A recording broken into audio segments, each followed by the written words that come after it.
speaking. Yes. Someone to work part-time? Why, yes, I'll send someone down to see you. Someone who'll do the caliber of work you expect. Goodbye. Work. There's a word that's used much more than it's understood. As counselor here at our school, I get to hear and see a great deal about work and what it means. When Frank Taylor started in his first real job, he had only a vague idea about work, his responsibility to his employers, and to himself. But suppose we let Frank tell his own story. It all started with a sign in the window of Canfield's shoe store. Sounded good, a chance to earn money for some of the things I wanted. So I talked to Mr. Canfield. We got along all right and, well, I got the job. It wasn't bad for a week or so, but then I began to get bored. It was just put shoes away, and then the pay I got. Huh. That wouldn't buy many of those things I wanted. The shoe business was no good. Boy, some of those people really made me sick.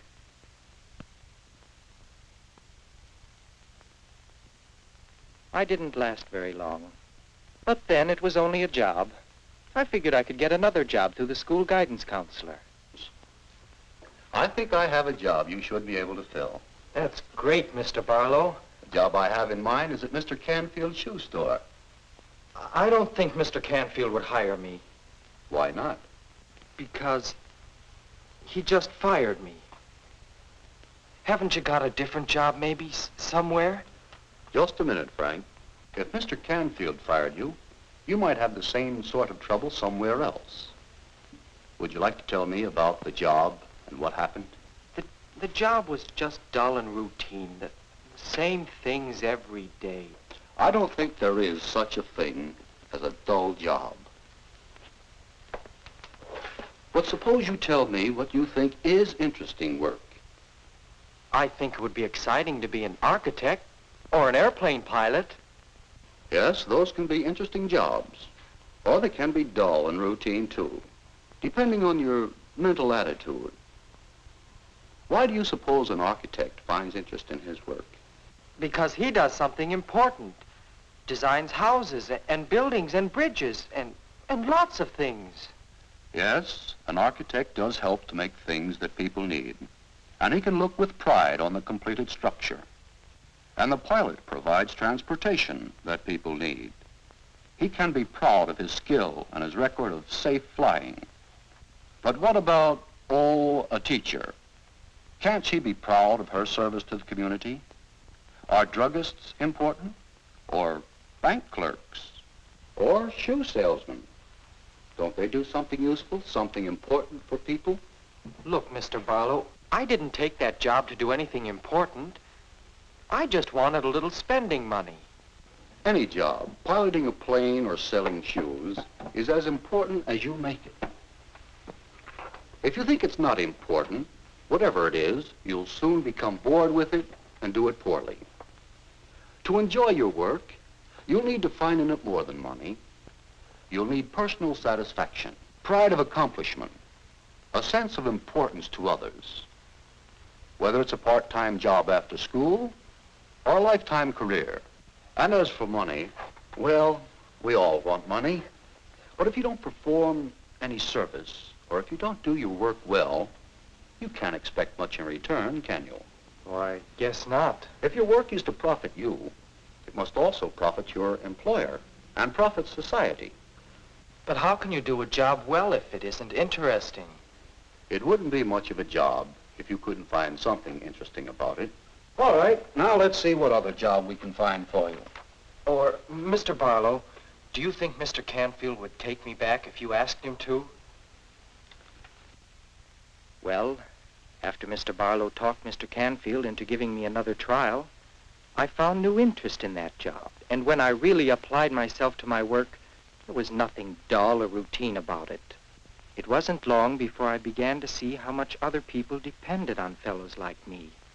Mr. Canfield was willing to give me more responsibility and more pay. It was no longer just a job. Because I had found interest in my work, naturally I did better work. I became more valuable to Mr. Canfield and to his customers, and of course, to myself. That was 5 years ago.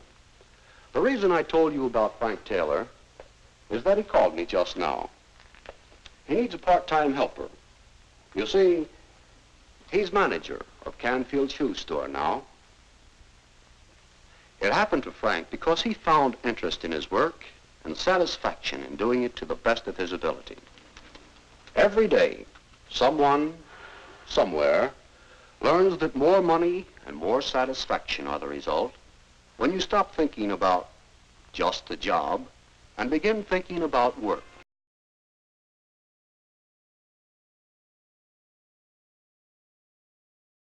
Hey, Alice, have you heard this? Something really big is brewing. No, what is it? Nell's out, or at least some part of the company. What do you think of that? That's silly, Helen. What makes you want to sell out? Well, I don't know. But Nell said when she was in his office, she overheard him talking about it. Do you think there's really anything to it? Well, Nell says she heard Mr. Cowdery say that the Perkins Company plant in Cleveland can handle the entire load. You can figure it out from there. Everybody's talking about it. Gee, I hope not. Oh, this Mr. Stone. I'll see you, Helen. Okay, so long. Cordially yours. That'll be all for now, Alice. Mr. Stone. Mr. Stone. Yes? Well, I was wondering if you could tell me if it's... Well, you see, my husband works here in town, and we just bought a new house, so... Well, I'd hate to have to move or look for another job or anything, and... What are you trying to say, Alice? Well, you see, everybody's talking about Perkins Company taking us over, maybe moving us all to Cleveland. I was just wondering if you could tell me if it's true, because if it is... What? Well, I'll be... How do rumors like that get started? Look, Alice, who told you that? Well, it's kind of all over the office, Mr. Stone. Well, you and the rest of the girls can forget it. There's nothing to it. Why is it people are always interested in things that are none of their business? First thing you know, the darndest rumors get started like this one. Look, Alice, will you please take my advice and not repeat any of these silly stories? Yes, Mr. Stone. The grapevine. Yeah, the old grapevine. Something simple happens, it's misinterpreted. A story starts and grows and grows. For instance, 2 weeks later.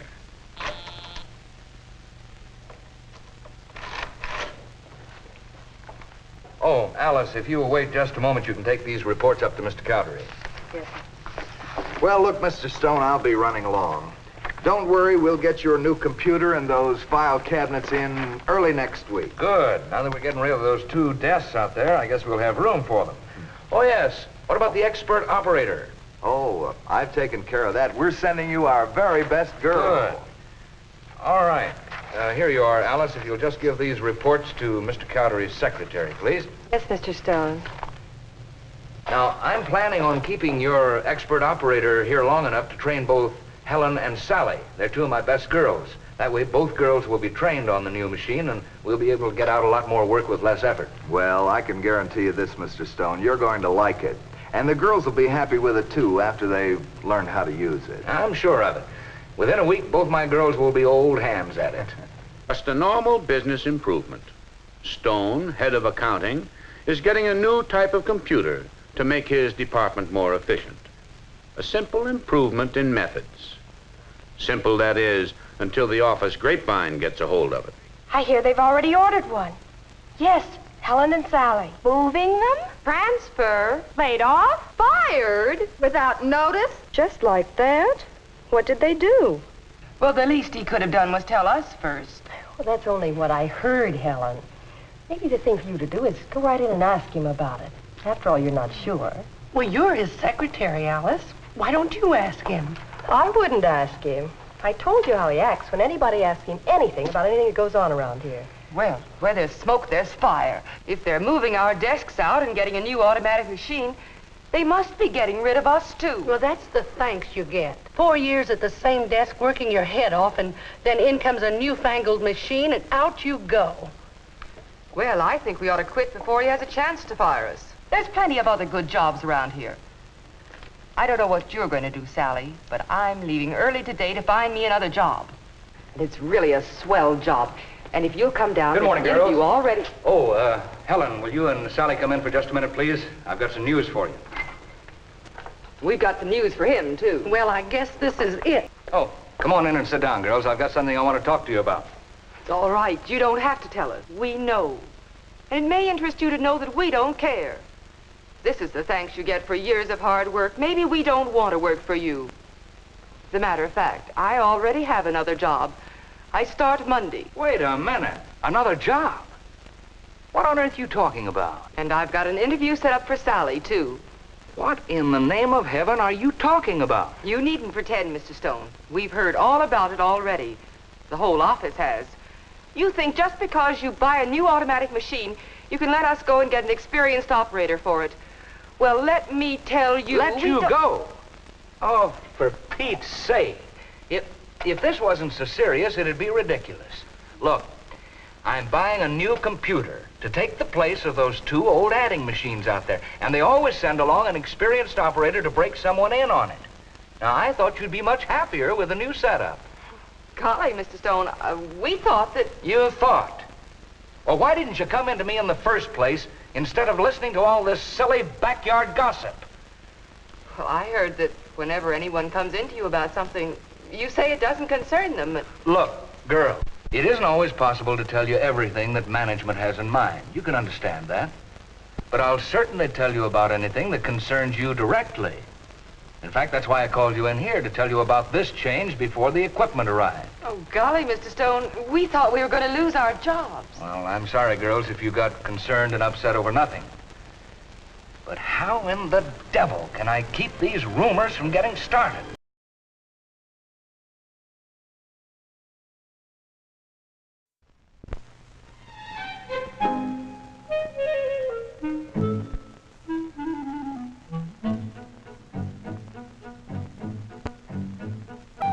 One of the most common causes of injuries in work situations is falling. Falls are second only to auto accidents in number of fatalities. People seem to have the idea of fall, they'll be able to get up and walk away. It doesn't work that way. Falls can bring the lifelong miseries and limitations of a chronic bad back, or the daily discomfort and insecurity of a trick knee,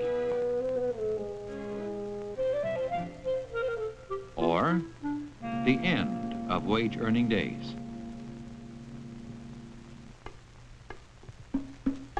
When a person slips, the feet simply slide out from under it. Often, as a result, the unsupported body comes crashing down. Feet can skid easily and unexpectedly in any direction on many kinds of slimy, oily, or greasy materials that can change a good surface into a dangerous one. A very small spot can do the damage. Even if there's no actual fall, a badly wrenched back may be the result. Sometimes the feet go out from under the body because a surface moves out from under them. Carrying something can greatly increase the risk of falling. A new balance factor is added. An uneven place in the floor, a loose tile, a protruding steel band, a small item that shouldn't be there will do the trick. And if vision is blocked by the load being carried, a fall is practically guaranteed. A natural reflex attempt to reach out for something to hold on to can sometimes only make things worse. Height is another complicating factor, greatly increasing the seriousness of a fall. But a fracture from falling only one step can take as long to heal as any other.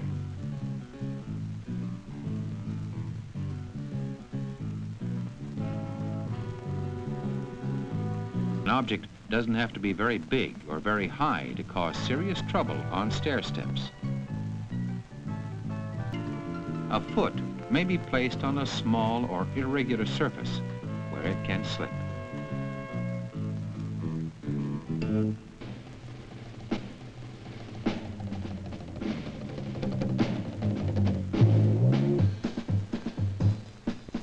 It may look like a shortcut to jump down. That's often a shortcut to the hospital. Shortcuts that look logical often wind up in dead ends. Trying to get across that last gap in a shortcut may put a man out of work for several weeks. A person moving backwards who catches his heels at the edge of a platform can be thrown over so fast his head hits first. Ladders combine height and balance. They can produce heart-stopping scares when they move just slightly, and bone-fracturing falls when they move enough. The 4-to-1 angle is always the safe position for setting up a ladder. The rule is, set a straight ladder 1/4 as far as the height of its support point.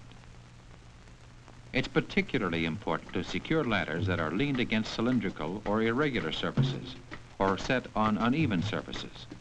But no matter how the ladder is set, any heavy pushing or pulling up there can lead to a painful fall.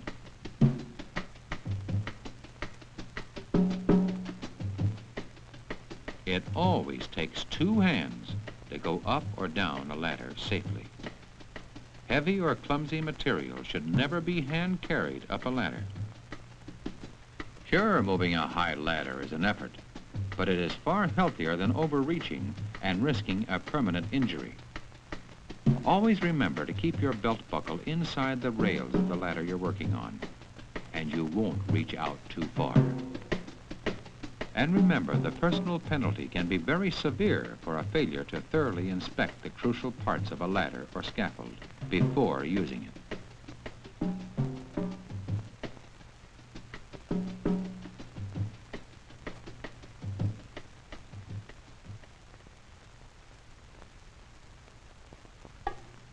The best trick of all is not to fall. To some extent, it always hurts to fall. It may be only your dignity, or it may be your head, your back, and your paycheck that get hurt. Stay alert to this hazard. Remember how falls happen. Try to make sure that no one falls because of what you do. No one, including yourself.